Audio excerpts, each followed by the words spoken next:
فاسألوا أهل الذكر إن كنتم لا تعلمون.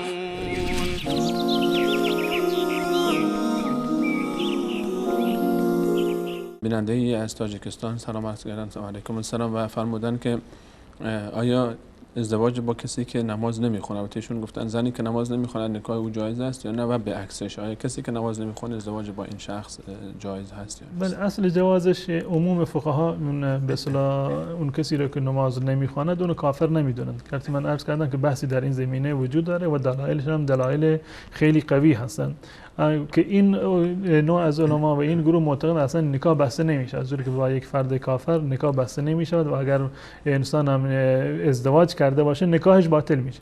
اما عموم فقها اصل نکاح رو به صورت جایز میدونند و توصیه از جانب رسول الله صلی الله علیه و سلم هم شده. در روایت صحیح بخاری هست که حضرت ابو هریره روایتش کرده. رسول الله فرمودند که تنکح المرأة لاربع، زن به خاطر 4 انگیزه و 4 هدف و در واقع ازدواج می شود، لمالها و لحسبها و جمالها و لدینها.